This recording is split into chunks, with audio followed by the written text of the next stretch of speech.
dive deep into this game, Shasky. These playoffs have been really good.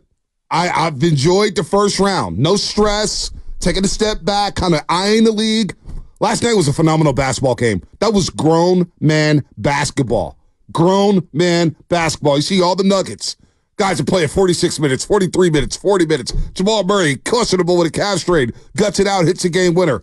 Just a great, great basketball game last night. Jokic had a bad game and had 20 and 20.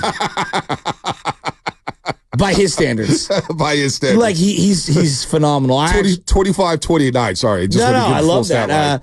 I thought Anthony Davis had a great year, just in general, and I thought he had a pretty good game. Offensively, not what he would want to do. LeBron James, with the left-handed finish in the lane.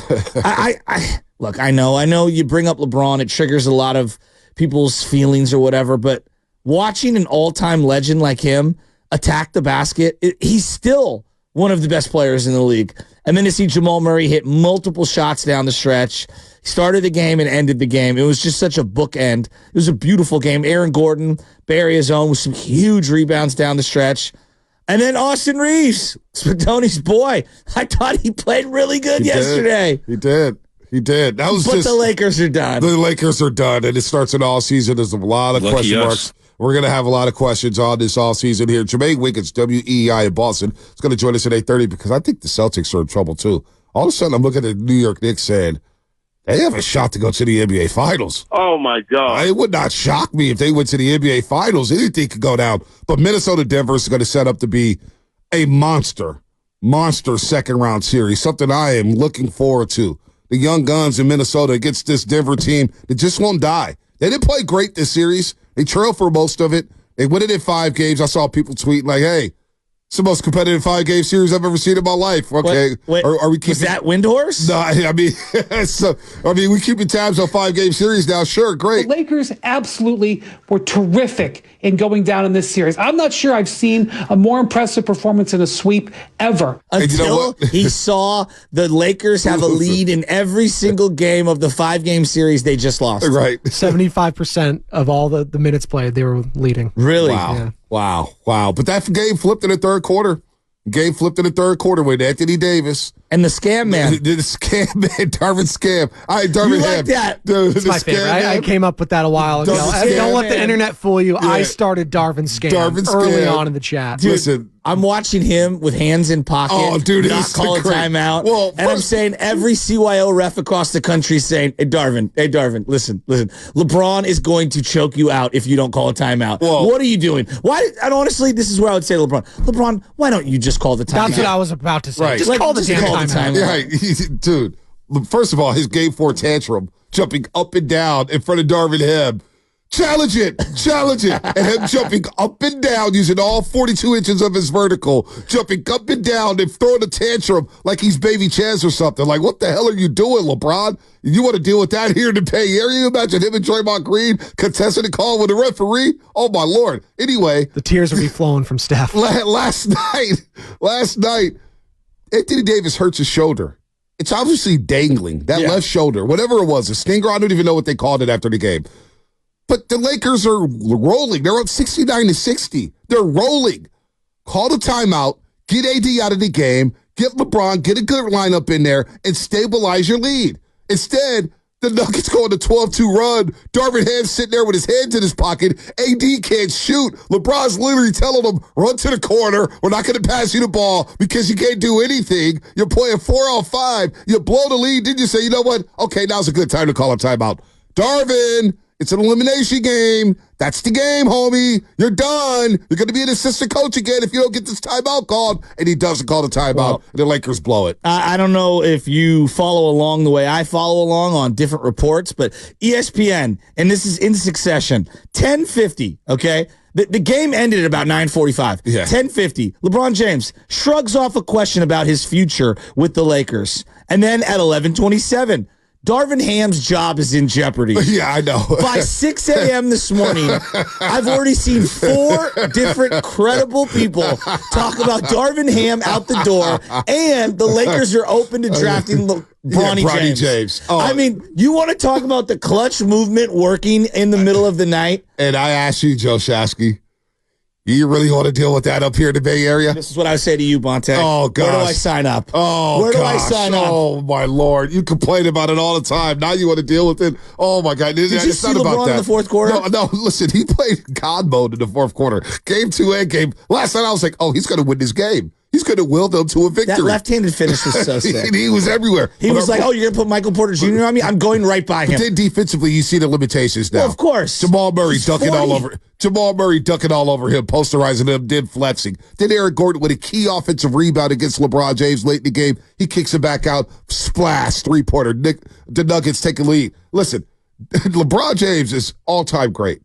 But all the reports, as soon as the game was over, and I'm like, Shams Charania, they're talking about a game in January with the Clippers when they came back from 21 they had or it something. ready to go. Like February. The story was printed out in 5 minutes. It's amazing. Like the Sun story. Yeah. We didn't talk about this enough. Minnesota beats Phoenix. 6 minutes later, there's Shams Charania with the report how Phoenix is out on vocal and how KD doesn't like the offense and all these different corner. It's like, what? How are these stories coming in? Like, just, it's in the drafts, ready to go. Well, I actually kind of respect it because as a procrastinator, you know, I usually take my time and I'm late on the project and then I end up half-assing it last minute. Clutch, I mean, they're out in front of everything. Clutch in the Athletic. Who's running Clutch right now? Like, is it still Mav? Yeah, it's Rich Paul.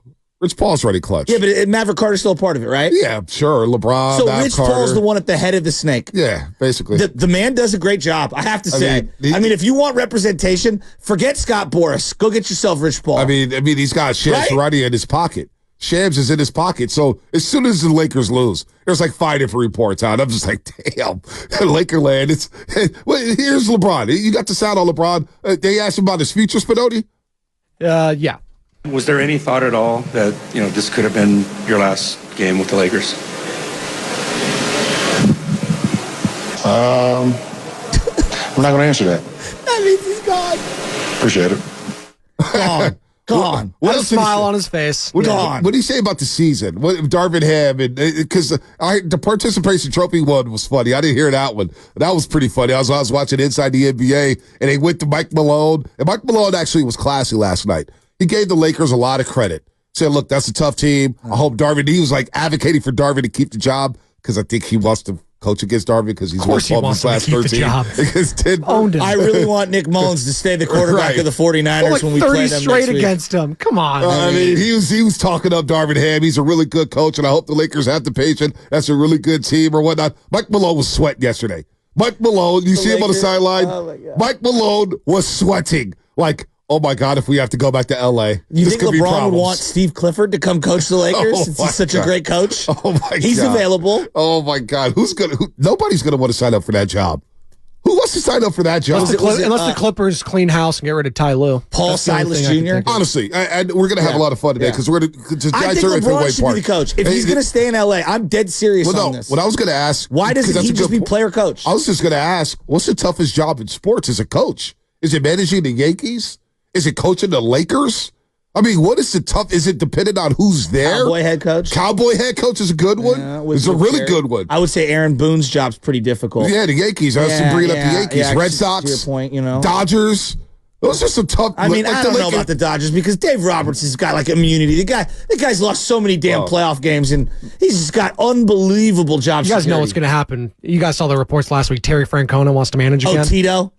He's going to go to the Dodgers. He says he wants to manage again? He does. Oh, wow. We should call him Toucan Sam because anytime that there's a job opening, he's sniffing around trying to get his butt in the seat. Hey, he might get that job. He might get the Yankee job. What are the Yankees like? Yo, Terry Francona, come to the other side here.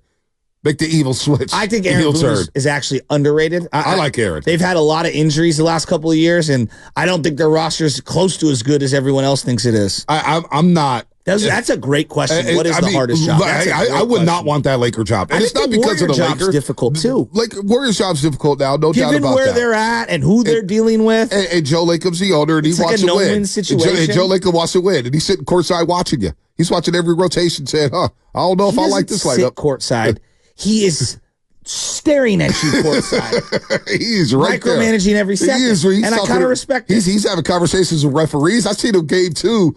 You were at this game. They're playing the Dallas Mavericks. Second quarter. Draymond's in foul trouble.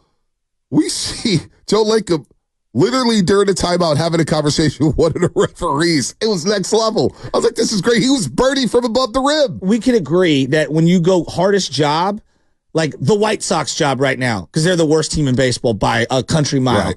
Like, that's really not that hard job. It's not that hard. Like, you're Right. done. There's nothing you could do. You know what I mean? Like, it is what it is, and you're just going to have to take it on the face. So when I look at these pressure cookers, it's like no-win situations.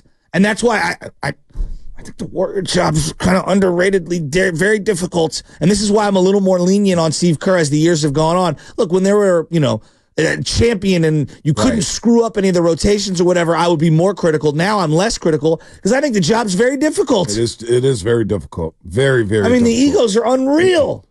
But the LeBron James coach, I would not want David Blatt, Ty Lue. Of an all-time great, has Mike he had Brown. the most coaches? Yeah, absolutely. Is there anyone even close? Jordan had Doug Collins and Phil Jackson. Okay, Kobe had Dale Harris, yes. Phil Jackson, Rudy Tomjanovich, then Phil Jackson. There for a minute? D'Antoni, Mike Brown. D'Antoni, Mike Brown. Byron at the Scott. End. Yeah, at the end there. Yeah. At the end, it got a little wonky, but they don't have a lot of. Like Magic had Pat Riley, and then he had Mike Dunleavy Sr. Yeah. Oh yeah, Westhead. Paul Westhead started, and he got him Pat up out Riley of there. came out of the booth. Yeah, Pat Riley was the assistant though. Yeah, you want to talk about toucan salmon it?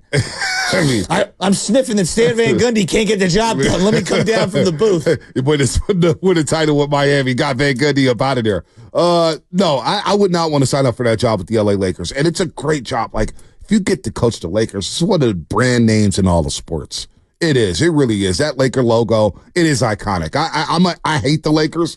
Their uniforms are great. The logo's great. The court is great. It's an all-time classic. That's why I like the Yankee stuff. And I admit that on the front end.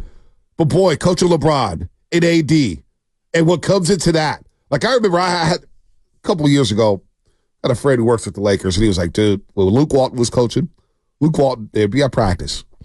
They're in the huddle. Luke Walton starts explaining something, and LeBron just cuts him off. Just cuts him off and starts talking. It's just like, what? Well, like this head coach. Yeah, but still. He was probably right. Yeah, still, he just cuts him right off. It's like, I'm taking over this practice. But this goes back to why if I'm dead serious on this.